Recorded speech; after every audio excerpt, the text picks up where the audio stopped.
Hello boys and girls. In the previous video, we discussed some questions from warming up and chit chat.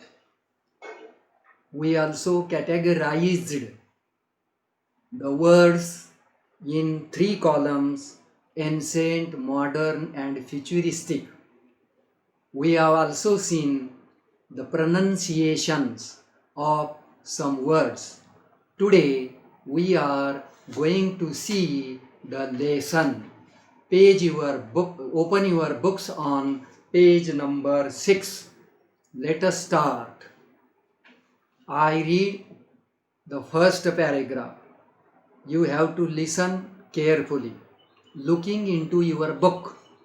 तुमच्या पुस्तकात पाहून कानाने दमाने ऐकायचं आहे, तर तुम्हाला चांगलं कळेल. Let us start. Margie even wrote about it that night in her diary. Margie नावाची एक मुलगी आहे.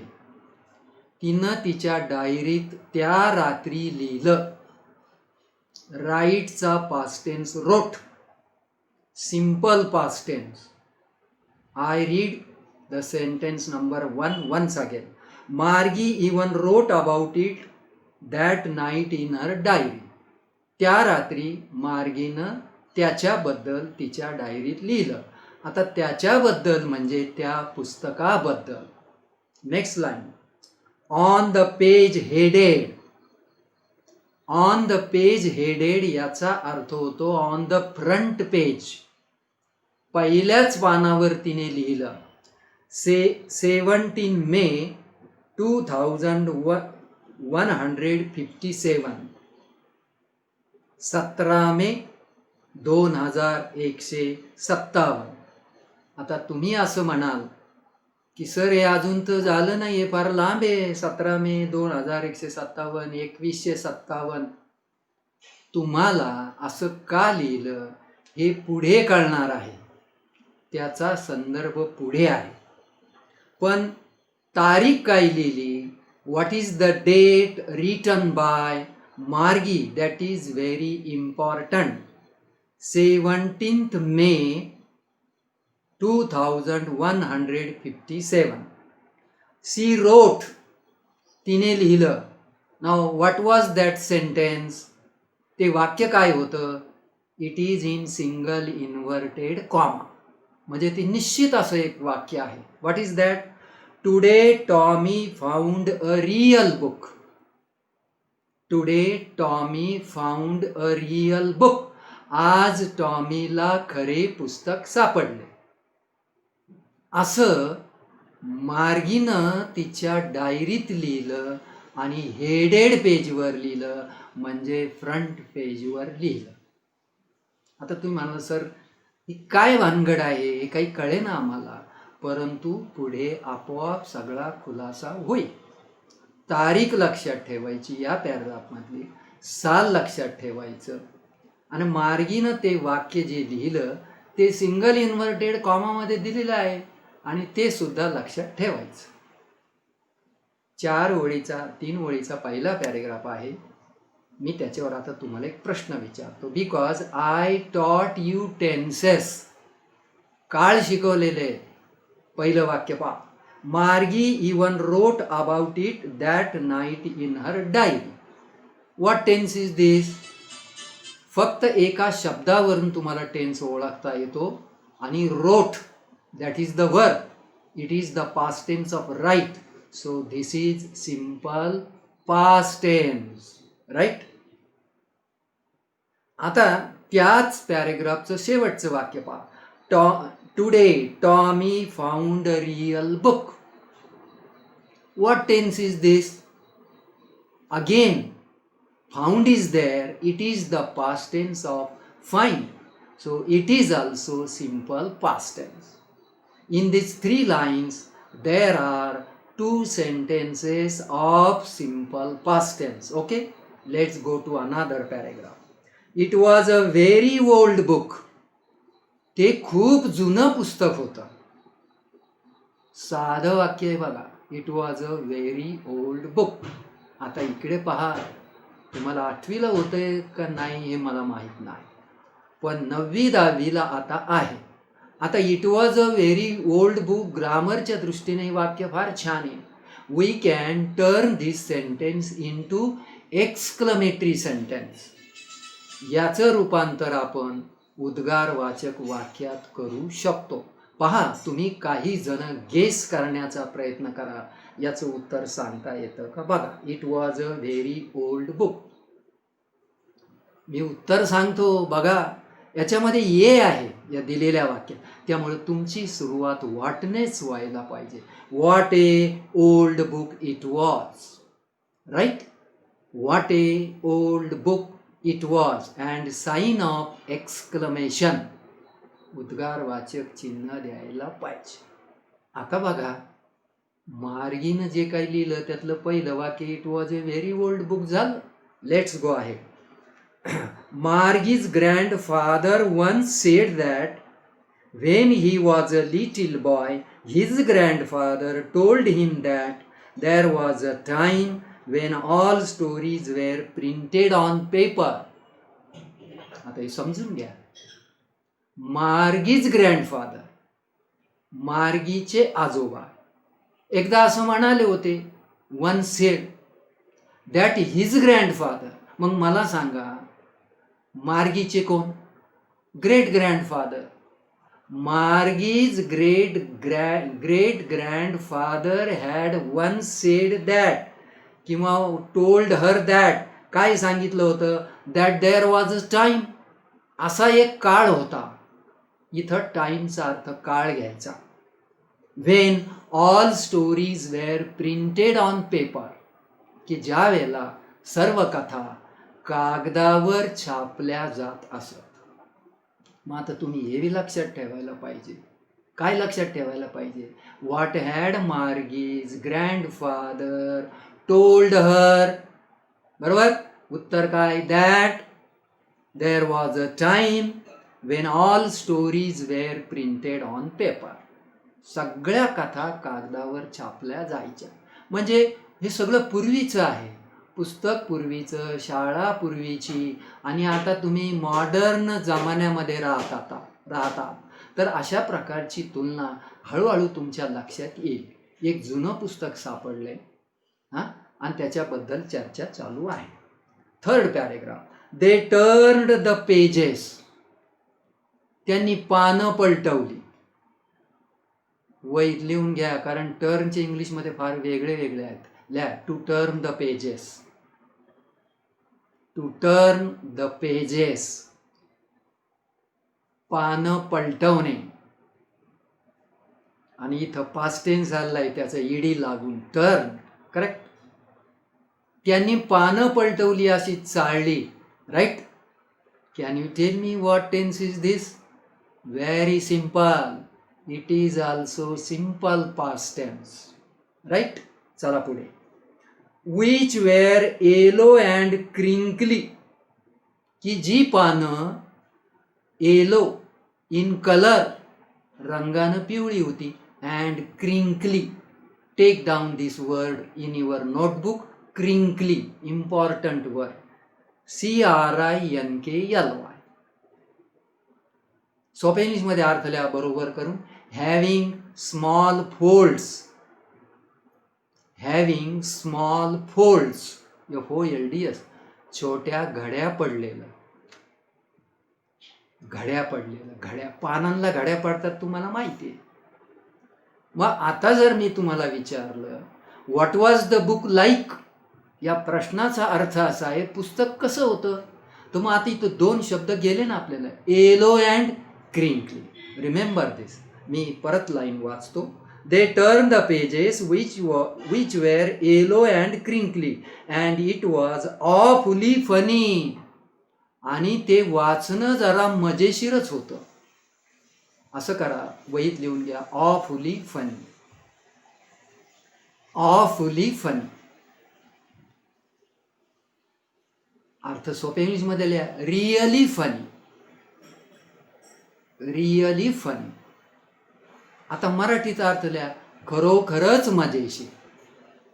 खरोखरच मजेशीर. म्हणजे आता तुम्हाला प्रॉब्लेम येणार नाही भाषांतर करायला. इट वॉज ऑफुली फनी म्हणजे it was really funny to read. चला पुढे.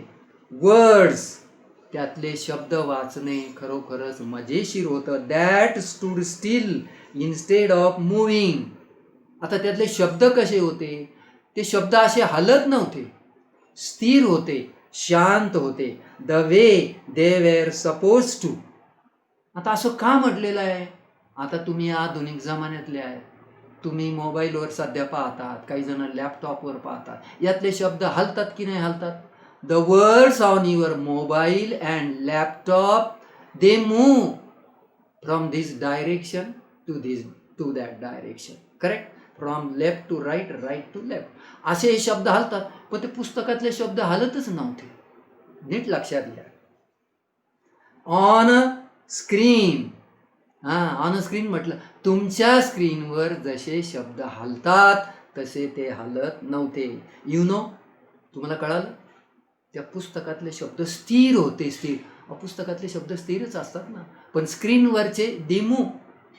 And then when they turned back to the page before, आणि जेव्हा ते पुन्हा पहिल्या पानाकडे आले, वळाले, वेन दे टर्न म्हणजे when they came back again to the front page, it had the same words on it. ते पहिले शब्द जसेच्या तसे तिथं होते.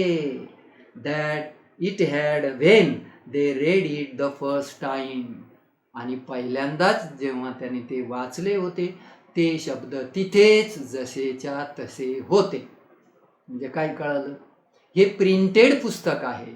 इट हॅज पेजेस, त्याला पानं आहेत, प्रिंट केलेलं आहेत, त्याचे शब्द हलत नसतात, ते तिथंच असतात. एकदा वाचून घेतलं पुन्हा मागं गेलं तर ते तिथेच आहे. लक्षात घ्या. Next paragraph. गी सेड टॉमी. आता इकडं बघा, हा शब्द गी आहे आणि GEE. आता हा जो शब्द आहे ना, एखाद्या बाबतीत तिरस्कार व्यक्त करताना वापरतात. तुम्ही म्हणाल डिक्शनरीतला अर्थ सांगा, तसं नाही. तुम्ही वहीत लिहून घ्या. GEE, गी. याला एक्सक्लमेशन लावा, उद्गारवाचक चिन्ह, म्हणजे तुमचा अर्थ क्लिअर होईल. गी लावलं उद्गारवाचक चिन्ह, पुढे अर्थ लिहा. छे, छे आपण छे मराठी कॉमा अरे, म्हणजे हे आश्चर्य दर्शवतो हा शब्द. बरोबर? मग आता वाचतो मी. गी सेड टॉमी. अरे छे, टॉमी म्हणाला. आता पहा, मार्गी is a girl and Tommy is a boy.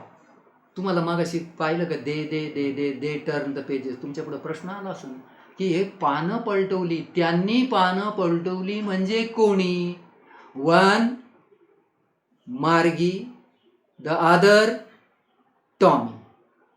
पुस्तकात पहा. What a waste. आता टॉमीनं पहिला शब्द गी आणि नंतर लगेच म्हणाला what a waste. What a waste म्हणजे किती नासाडी. याचं भाषांतर लिहायचं, कारण असं चालत नाही इंग्लिशमध्ये. लिहा व्हॉट ए वेस्ट आणि त्याला उद्गारवाचक चिन्ह लावा. व्हॉट ए वेस्ट, किती नासाडी. चला पुढे. What a waste when you are through with the book, म्हणजे when you read the book. तुम्ही जेव्हा पुस्तक वाचता, पानं चाळता, बघता, किती नासाडी. You just throw it away. त्याला असं म्हणायचं, when you finish your reading you throw away the book. Tommy असं म्हणतो. टॉमी सेज, तुम्ही जेव्हा पुस्तक वाचता ना, and after reading you throw it away, वाचन केल्यानंतर तुम्ही ते फेकून देता. आता तो का असं म्हणाला आपलं पुढं क्लिअर होणार आहे. पण त्याच्या दृष्टीने नासाडी का? पुस्तक वाचल्यावर तुम्ही ते फेकून देता असं तो म्हणतो. पुढे चला. आय गेस, मी अंदाज करतो, तर्क करतो.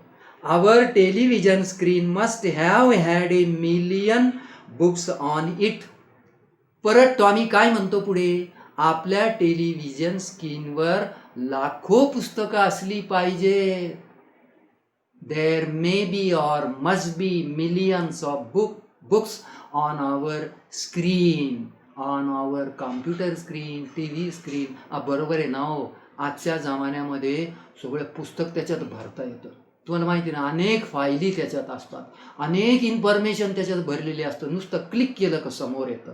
मग तो ह्या जमान्यातले दोघं पोरं येते आणि सापडलं जुनं पुस्तक, आणि ते तर ह्या जमान्यातले टेली लर्निंगच्या जमान्यातले, ई लर्निंगच्या जमान्यातले, ई एज्युकेशनच्या जमान्यातले. लक्षात आलं का बघा. म्हणजे धड्याची सुरुवात जर तुम्हाला गोंधळात टाकणारी असेल तर समजून घ्यायचं, पुढं आणखी क्लिअर होईल. चला पुढे. मिलियनचा अर्थ लिहा. MILLION. मिलियन उच्चार पण बघा. MILLION. मिलियन म्हणजे लाखो. 1 लाख म्हटलं तरी चालतं. लाख म्हणा फक्त, कारण त्याला यश लागलेलं नाही. 1 लाख. आता पुढे चला. Next sentence. On it and it's good for plenty more. तो असंही पुढे जाऊन म्हणतो, आणि आणखी भरपूर पुस्तकं टेलिव्हिजन स्क्रीनवर असतील. I wouldn't throw it away. आणि मी तर काय याला फेकून देणार नाही. इट म्हणतो तो it. I wouldn't throw it away. मी हे पुस्तक फेकून देणार नाही. Which book they found. म्हणजे काय, त्यांना जे आता पुस्तक सापडलं ना, पिवळ्या रंगाचं घड्या पडलेलं, तो म्हणतो मी हे पुस्तक फेकून देणार नाही. त्याने असं स्टेटमेंट केल्यावर मार्गी काय म्हणते पहा. Next paragraph. Same with me. मी पण नाही. म्हणजे काय, I wouldn't also throw it away. मी सुद्धा त्याला दूर फेकून देणार नाही. Said Margie. She was 11 and hadn't seen as many tele books as Tommy had. हे वाक्य लक्षात घ्या. She was 11 years old. मार्गी वॉज 11 years old. तिचं वय 11 वर्षाचं होतं, आणि तिने जेवढी टेली बुक्स टॉमीनं पाहिली होती तेवढी तिनं पाहिलेली नव्हती. She had not seen as many tele books as Tommy had. He was 13. इथं जर असं म्हटलं ही वॉज 13 तर कोणाचं वय आहे ही वापरलं तर टॉमीचं. म्हणजे टॉमी वॉज 13 years old. दोघांचं वय लक्षात ठेवा. She said. Next line. ती म्हणाली म्हणजे Margie said. Where did you find it. तुला हे कुठं सापडलं, किंवा तुला ते कुठं सापडलं. Where did you find it. आता पंक्च्युएशनला हे वाक्य पुस्तकातलं फार महत्वाचं आहे. विरामचिन्हे. सी सेड नंतर कॉमा, वाक्य सुरू झालं वेअर, W कॅपिटल, प्रश्नार्थ काही क्वेश्चन मार्क, डबल इन्व्हर्टेड कॉमाच कंप्लीट. मला सांगा मार्गीने त्याला काय प्रश्न विचारला रे त्या पुस्तकाबद्दल. तुला ते कुठं सापडलं. In my house. प्रथम तो म्हणाला माझ्या घरात, आणि परत काय म्हणाला. He pointed without looking because he was busy reading. त्याने असं बोटानं दाखवत सांगितलं. इन माय हाऊस, माझ्या घरात. तिकडं बघितलं नाही. He was reading the book. तो पुस्तक वाचत बोटाने असं दाखवलं. In my house. In the Attic. सगळे शब्द लिहायचे वहीत. इन द ॲटिक म्हणजे प्रॉब्लेम येणार नाही. लिहा इन द ॲटिक. ATTIC. माळ्यावर. मराठीत एका शब्दात अर्थ आहे माळ्यावर. आपल्या घरात माळा असतो, तुम्हाला कळलं असेल. माळा गबाळ गुबाळ ठेवायची जागा आहे ना. बाथरूमवर असतं, टॉयलेटवर असतं, आपण तिथं काही सामान ठेवतो. That is called Attic. मग त्याने उत्तर दिलं. मला सांगा बरं, where did Tommy find the book. तुमचं उत्तर असलं पाहिजे झटकन. In the Attic. What's it about. मार्गी आस्क्ड अनदर क्वेश्चन.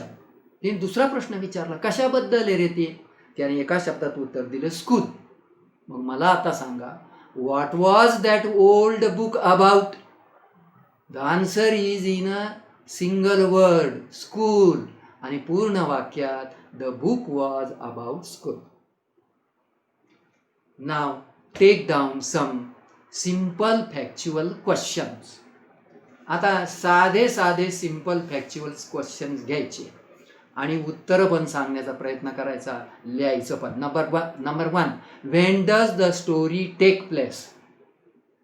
तुमच्या डाव्या हाताला हे बघा, पहिलाच प्रश्न आहे, the first question. When does the story take place? ही कथा कधी घडते? ही स्टोरी कधी घडते? ही घटना कधी घडलेली आहे? अंदाज केला का? तारीख दिली, मागाशी म्हटलं होतं इकडे लक्ष द्या. पण या हे उत्तर लिहिताना तारखेच्या पाठीमागं ऑन टाकलंच पाहिजे. लिहा, on 17 May. On 17 May 2157. 2157. Question number 2, what had? याची उत्तर थोडक्यात लिहायची, नुसतं उत्तर लिहायचं. What had Margie's? मार्गीला अपॉस्ट्रॉफी लावा, MARGIE आणि अपॉस्ट्रॉफी. Great grandfather told her grandfather. Question mark. आता अर्थ कळाला तर उत्तर फार सोपं आहे. मार्गीच्या पंजोबांनी, मगा सांगितलं ग्रेट ग्रँडफादर पंजोबांनी तिच्या आजोबांना काय सांगितलं होतं, याची खूप छान चर्चा केली मी मागाशी. उत्तर लिहून टाका. That there was a time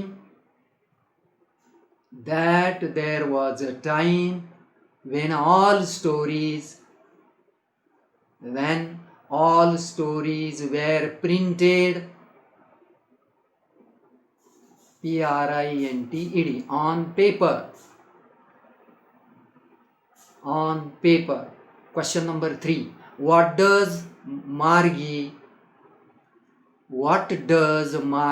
mean by a real book? What does Margie mean by, into single inverted comma, a real book? Question mark. आता अर्थ कळला पाहिजे. मार्गीच्या मते खरं पुस्तक म्हणजे काय? सांगता येईल उत्तर? तर्क करा, जरा गेस करा. छापलेलं पुस्तक म्हणजे काय रे इंग्लिशमध्ये? A printed book. Question number 4, what were the pages? Important question. What were the pages of the book? What were the pages of the book like? Question mark. प्रश्नचिन्ह द्या. अर्थ पहा बरं आता. त्या पुस्तकाची पानं कशी होती? हा अर्थ आहे, कशी होती. इकडं व्हॉट आणि तिकडं like. Answer, you know the answer. लिहून टाका. Yellow and crinkly. CRINKLY.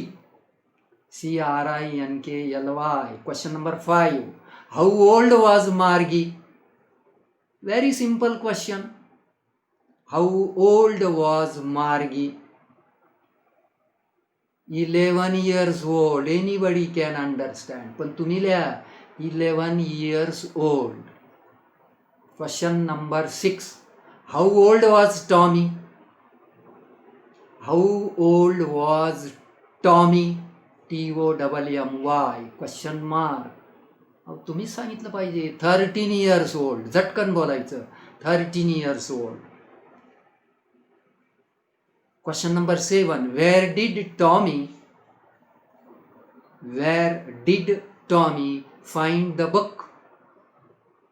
Where did Tommy find the book? Important question. टॉमीला ते पुस्तक कुठं आढळलं? आधी म्हणायचं in the Attic. ATTIC, comma द्यायचा आणि पुढं जोडायचं इन हिज हाऊस. असं उत्तर सांगा. In the Attic, in his house. Question number next, what was the book about?